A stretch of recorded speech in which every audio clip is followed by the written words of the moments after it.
Bismillah ar-Rahman ar-Rahim. Nous allons reprendre le cours sur la spectrométrie RMN du proton. Il faut savoir qu'il y a aussi la spectrométrie RMN de carbone 13. Il y a d'autres protons qui sont sensibles comme le phosphore 31, le fluor 19, etc. Alors, la technique est tout à fait différente par rapport à l'infrarouge.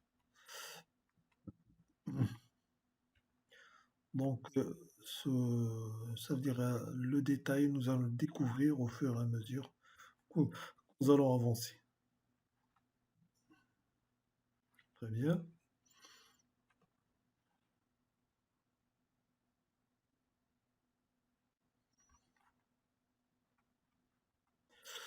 Donc voilà, le noyau hydrogène est sensible au champ magnétique.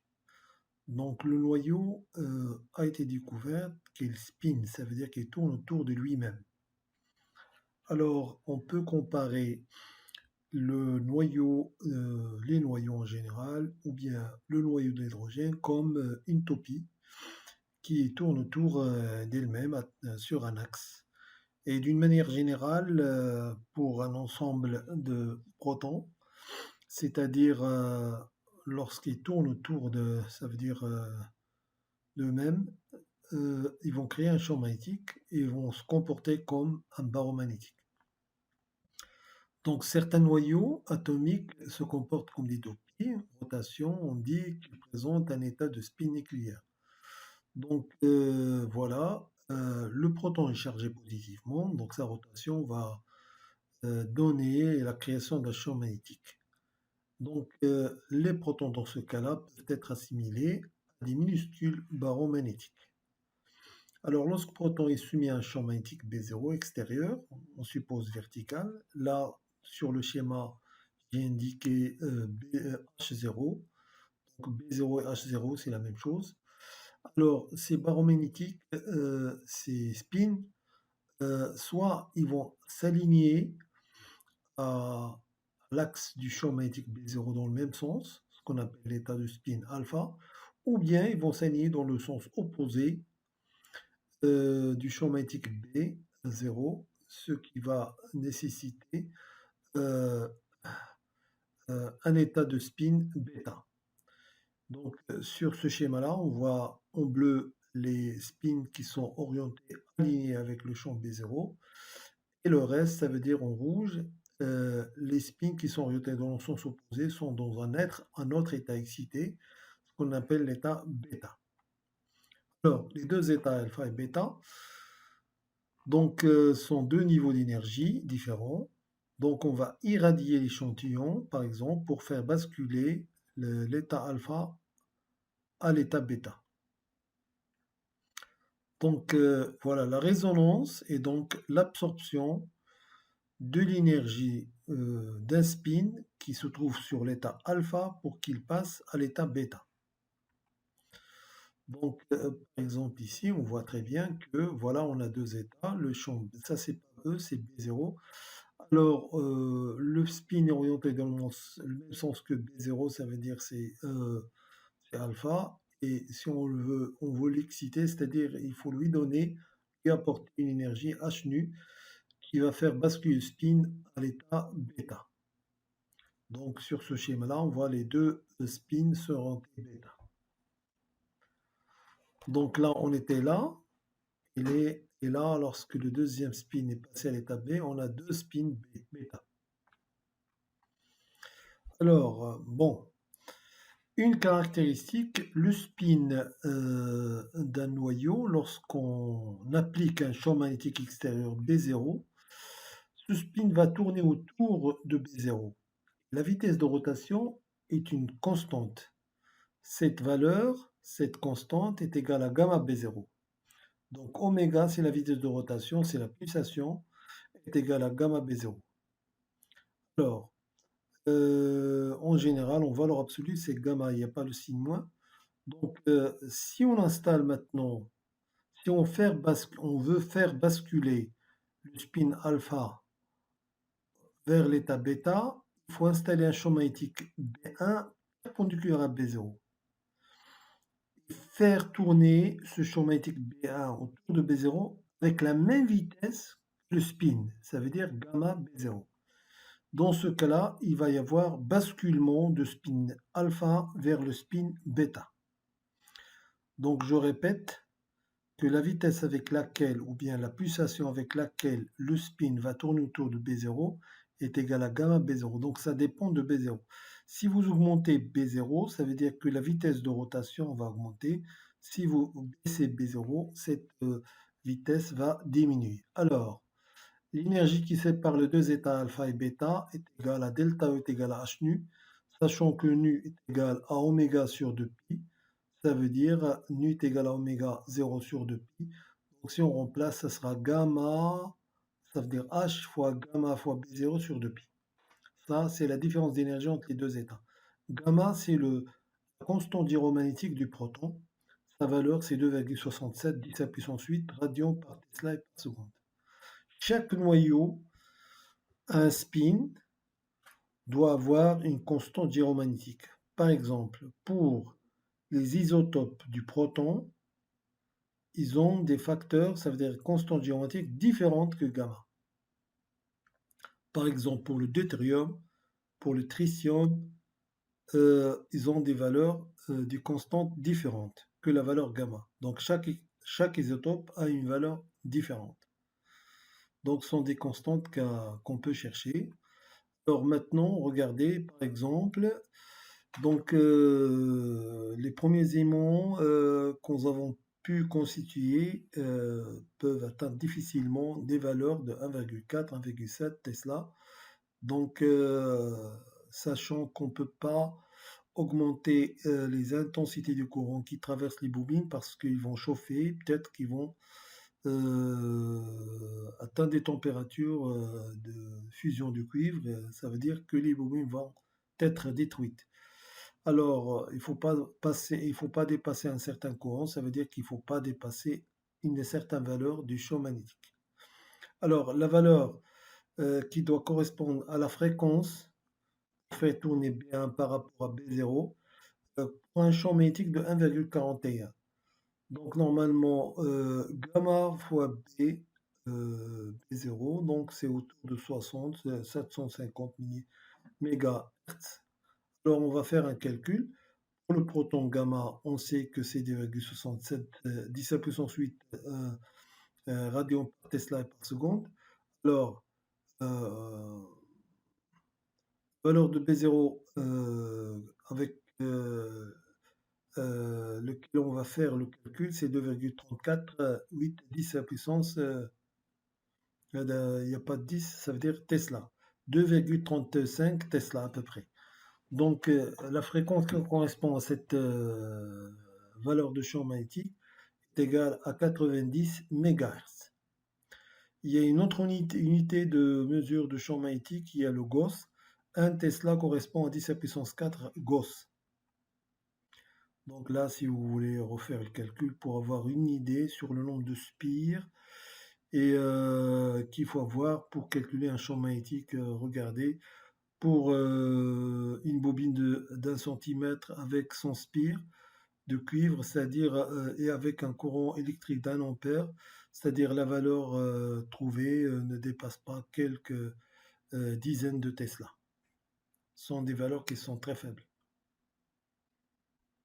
Alors, les applications de la RMN, on l'appelle pas la RMN en médecine, on l'appelle IRM, ça veut dire imagerie par résonance magnétique. Le nucléaire, on l'utilise pas en médecine. En physique et en chimie, on utilise la résonance magnétique nucléaire. Et en médecine, c'est IRM, imagerie par résonance magnétique. Et sur normalement, la radio, on voit très bien une anomalie sur le cerveau de ce patient-là.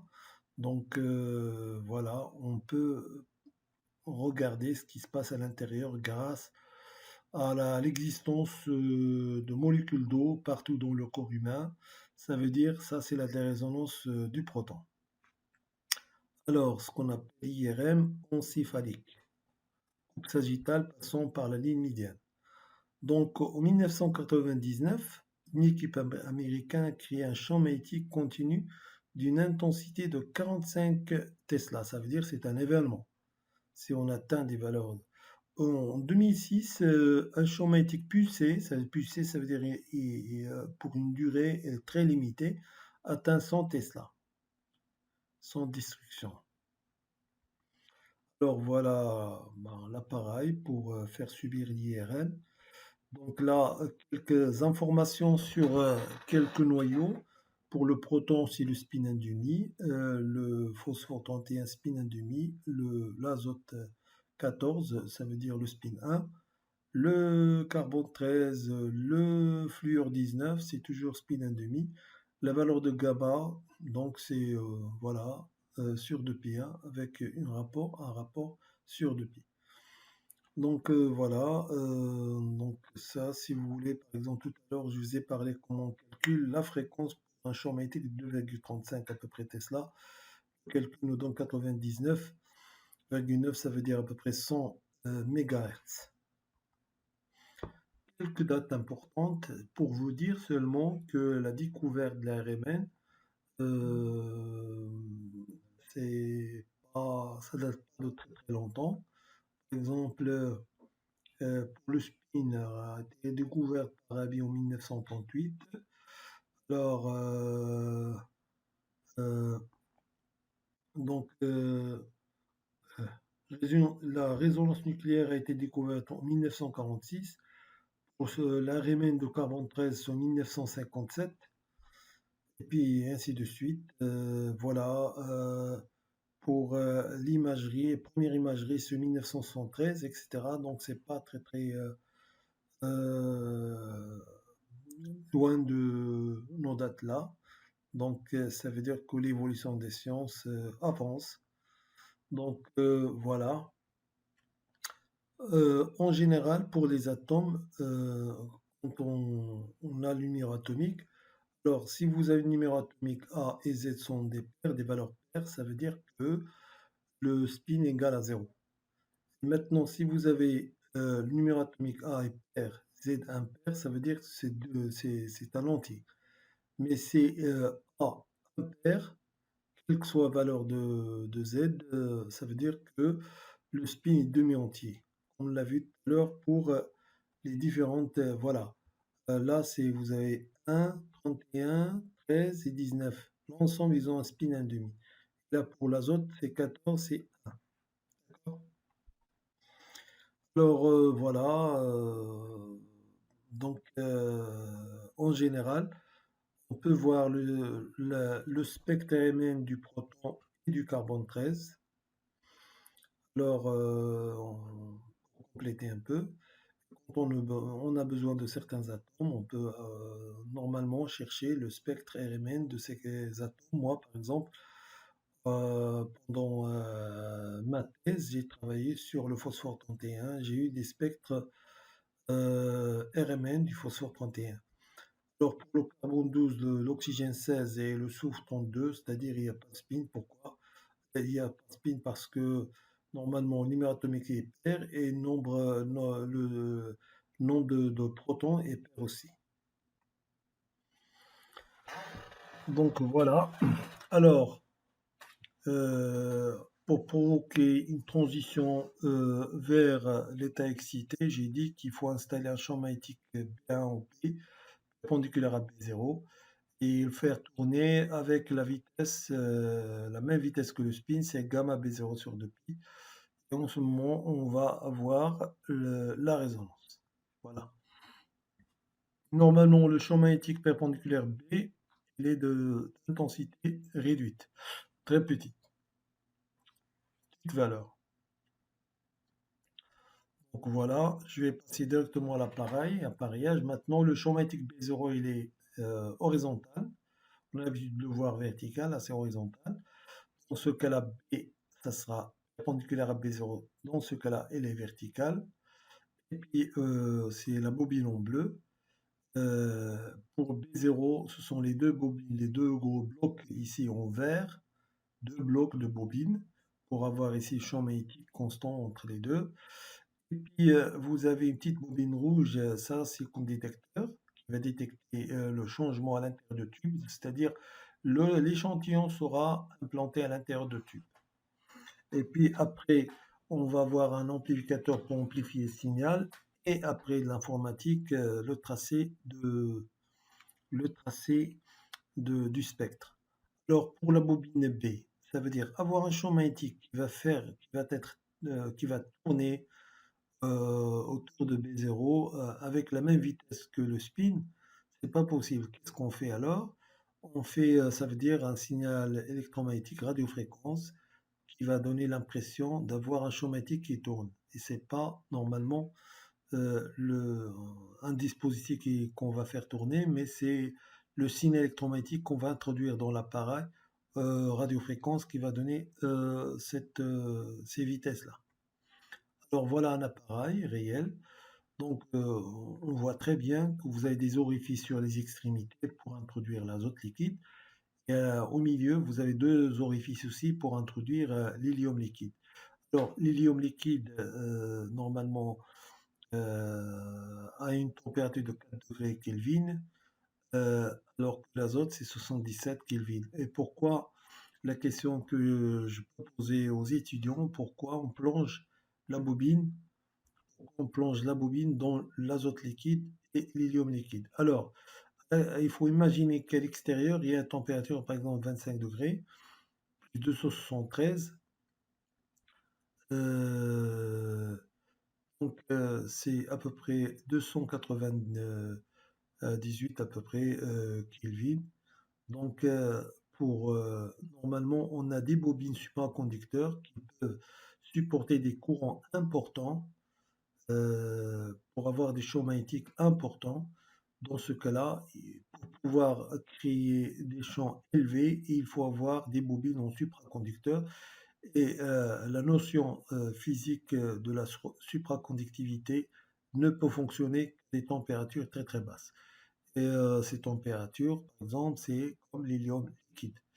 Alors voilà, jusqu'à maintenant, la recherche ne connaît pas d'alliage qui donne cette propriété de supraconductivité à la température ambiante.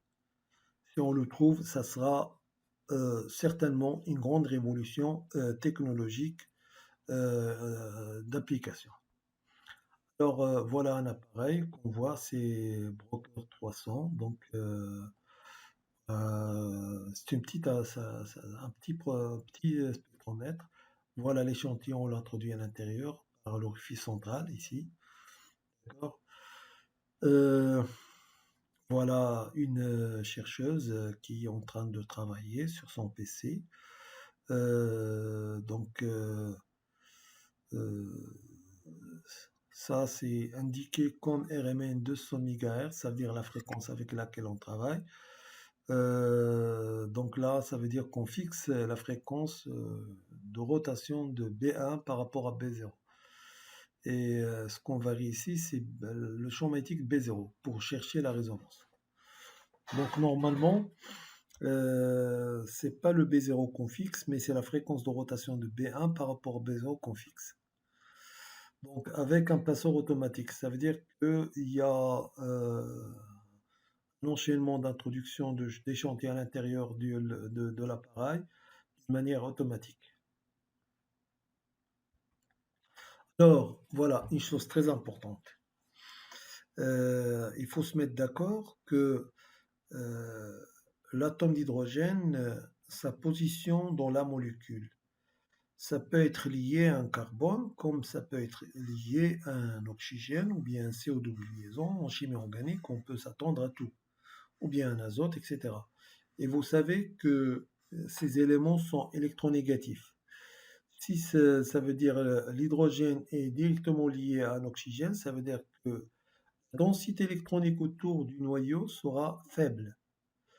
Et par hasard, c'est une propriété naturelle. Regardez, quand on va installer un champ magnétique sur l'atome d'hydrogène, l'électron va tourner dans un sens pour créer un champ magnétique opposé, qu'on appelle HD.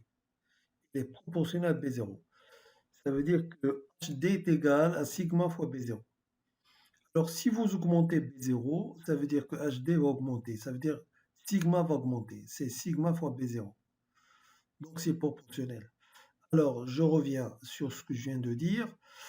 Euh, pour une molécule organique, contient plusieurs types d'hydrogène. Il y a des hydrogènes qui sont reliés directement sur un carbone. Il y a d'autres qui sont reliés à des CO2 liaisons, à des oxygènes, azote, etc. Donc, en fonction de sa position dans la molécule, la densité va changer. Alors, si la densité électronique autour du noyau change, ça veut dire que HD aussi change. Donc, c'est comme si l'électron il protège le noyau contre le champ magnétique B0. Alors, ça c'est très important. Ça va donner beaucoup de choses, des conséquences. Alors, regardez. Le champ magnétique visible par le noyau de l'atome d'hydrogène, c'est pas B0, c'est B0 moins HD. Et puisque HD dépend de sa position dans la molécule, ça veut dire que la résonance aussi va changer. Donc ça, je le raconte sur ce diapo. Donc, je répète ce que je viens de dire. Les électrons en mouvement créent un champ magnétique secondaire HD qui va tendre à s'opposer à B0. C'est un effet, cet effet tend à blinder le noyau, c'est-à-dire protéger le noyau. Donc, tout se passe comme si les électrons veulent protéger le noyau de l'effet de B0. Donc, ce rapport, ça veut dire ce champ secondaire HD est proportionnel à B0. On peut écrire que HD est égal à sigma B0. Alors, donc, sigma, c'est la constante d'écran. On l'appelle la constante d'écran. C'est comme si vous avez la densité électronique du noyau. Alors, pour chercher la résonance, il y a deux méthodes. Ou bien on garde B0 constant, on fait varier la radiofréquence, c'est-à-dire la vitesse de rotation de B1 par rapport à B0. Ou bien au contraire, on va maintenir la radiofréquence constante, ça veut dire la vitesse de rotation de B1 par rapport à B0 constante, et on va changer, ça veut dire on va varier B0. Et c'est la deuxième méthode qu'on utilise parce que c'est la plus pratique. Bon, pour ceux qui font un peu de la pratique, ils savent pourquoi. Donc, c'est eux qui disent ça. Donc, on va les croire, bien sûr. Alors, maintenant, le champ magnétique visible par le noyau, c'est pas B0, ça sera B effectif est égal à B0, facteur de 1 moins sigma. Mais le problème, c'est que, je répète, que ça dépend de la position de l'atome d'hydrogène dans la molécule. Donc, on va voir, pour une molécule, on peut avoir plusieurs résonances. Ça dépend en fonction de la position de l'atome d'hydrogène dans la molécule. Alors, entre autres, on va utiliser une référence par rapport à laquelle nous allons dire la position, ça veut dire de ces résonances-là. On a choisi un élément chimique inerte, c'est-à-dire qui ne réagissent pas avec d'autres molécules. Et il a plusieurs atomes d'hydrogène, c'est le tétraméthylsilane, c'est MS, voilà. Il a 12 atomes d'hydrogène. Alors, l'ensemble de ces 12 atomes d'hydrogène sont normalement symétriques. Alors, puisqu'ils sont symétriques, ils vont donner un seul signal. Et puis, puisque la densité électronique est très importante, ils vont donner un signal sur l'extrême droite du spectre. Ça veut dire, pour nous, ça sera la référence. Donc, caractéristique de tétraméthylsilane, donc il a un seul signal pour les 12 atomes d'hydrogène, et puis une forte densité électronique, ce qui fait résonner à l'extrémité du spectre. En plus, troisième chose, inerte chimiquement par rapport aux autres molécules, ils ne réagissent pas. Ça veut dire chaque fois que nous voulons prendre le spectre d'un élément ou d'une molécule, on introduit avec ce tétraméthylsilane comme référence. Alors voilà, on va faire un petit calcul. La fréquence de résonance nu0, c'est gamma B0 sur 2pi. Alors, pour maintenant, Il y a un effet d'écran, ça veut dire de protection de l'électron de l'atome d'hydrogène. Alors il ne voit pas B0, il voit B effective. Alors pour la référence c'est gamma, la résonance, ça se passe à la fréquence gamma B0, facteur de 1 moins sigma R. Ça c'est le facteur d'écran de la référence sur 2π. Pour un élément X, une molécule quelconque, donc la résonance, ça se passe à gamma B effective de cette X sur 2π. Ça veut dire que c'est gamma fois B0 facteur de 1 moins sigma X sur 2π. Alors la différence entre les deux fréquences, c'est la distance qui va séparer de point de vue fréquentiel l'élément cherché par rapport à la référence. Donc delta nu est égal nu x moins nu r.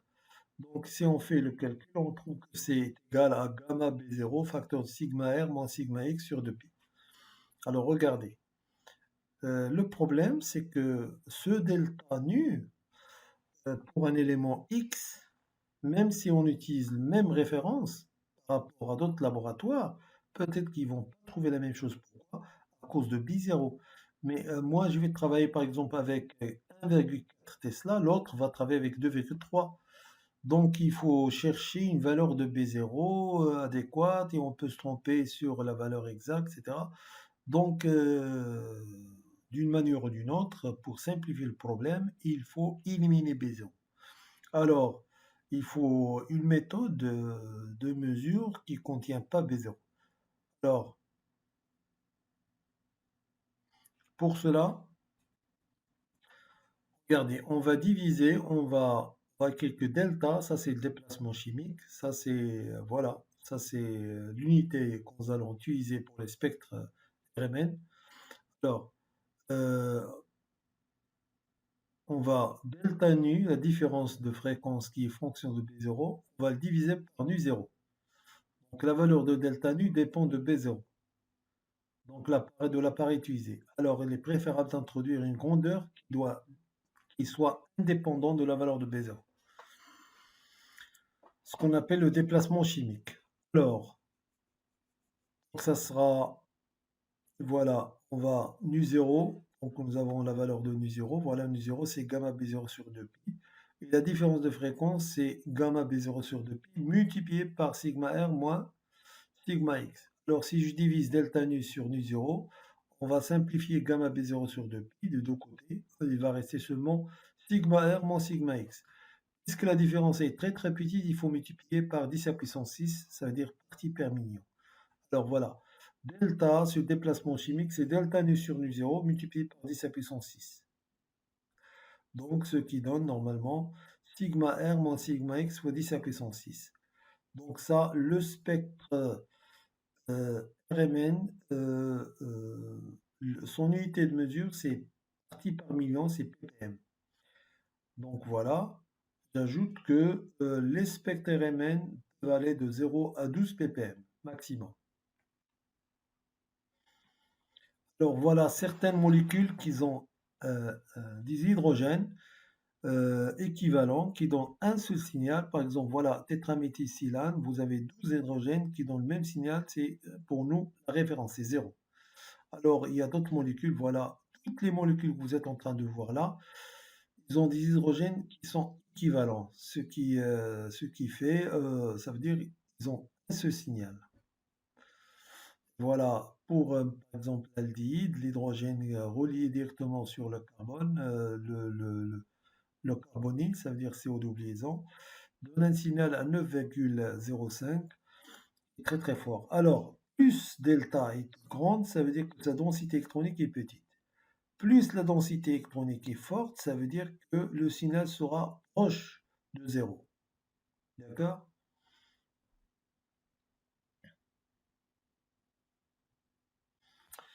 Voilà.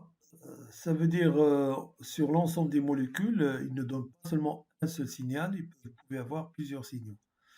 Alors, par exemple, là, on est en train de voir les composants en fonction, ça veut dire CH3 4 fois relié à un carbone, à l'azote, l'oxygène, ça veut dire Plus on avance vers la droite, plus normalement l'électronégativité de l'élément augmente. Regardez ça, c'est l'azote. L'électronégativité est plus grande que le carbone, l'oxygène plus grand, le fluor plus fort. Alors plus l'électronégativité devient forte, plus la densité électronique des atomes d'hydrogène s'affaiblit, ce qui donne un déplacement de plus en plus fort. Donc je passe de 0,9 à 2,1, 3,2 à 4,1. Ici, voilà, tétraméthylsilane, on passe au phosphore, la même chose, c'est-à-dire voilà. Hmm. Donc là, vous avez certaines molécules, la gamme de déplacement chimique de chacune de ces sur le spectre RMN qui normalement entre 0 et 12 ppm. Voilà, les indices sont placés plus haut. Voilà. Ça, c'est un ester qui ressemble normalement. Voilà. Qui ont des hydrogènes qui de densité très faible. Plus la densité est faible, plus son déplacement chimique est plus fort. Voilà d'autres molécules. Là, c'est pour vous montrer, voilà. Je commence par quelques molécules qui non seulement vous avez deux types de protons ici. Voilà. Ces protons-là, par exemple, qui sont reliés sur un carbone qui est relié à un oxygène, alors que l'autre, les protons sont reliés à un carbone qui sont reliés à CO liaison. C'est pas la même chose, c'est pas la même densité électronique. Voilà, la raison, c'est que nous avons deux signaux. Voilà. Donc, puisque celui-là relie directement un oxygène, c'est celui-là qui doit avoir la densité la plus faible, ça doit être le déplacement le plus fort, c'est 3,8 à peu près. Alors que l'autre ici, relié directement sur un carbone qui est relié sur un CO2 liaison, et une densité plus forte que celui-là, alors son emplacement c'est autour de à peu près 2 ppm. On commente deuxième molécule, par exemple, ici, regardez, vous avez ces trois avec ces trois sont équivalents, ça veut dire symétriques. Donc, vous avez un groupe de 6 protons et un groupe de 2 protons. Donc là, on peut, ça veut dire les attribuer facilement parce que vous avez un signal qui est très fort et un signal qui est moins fort. Alors le signal plus fort, c'est celui de plus fort de point de vue intensité. C'est celui de CH3, ça veut dire les 6 protons ici. Ils ont une densité plus grande que l'autre qui est relié directement sur le chlore, sur le carbone et sur le chlore, ça veut dire 2 protons. C'est celui-là qui a un déplacement vers 3,8 ppm. Là, pour le cyclohexane avec les C3, c'est 4 plus 6. 6, normalement, a une densité plus grande que les 4 que vous avez ici sur le cycle directement. Le cycle il est composé de double liaison, ça veut dire que la densité de ces hydrogènes-là est plus faible. Donc, ça veut dire un signal vers un déplacement chimique 7 ppm. Pour les cyclohexanes, c'est connu. Pour les autres CH3, ça veut dire que vous avez 6, voilà une intensité plus grande, 6 par rapport à 4. Et ainsi de suite, on peut voir le reste. Donc, on va s'arrêter ici. La prochaine fois, on va parler de voisinage. Merci pour votre attention et à la prochaine fois.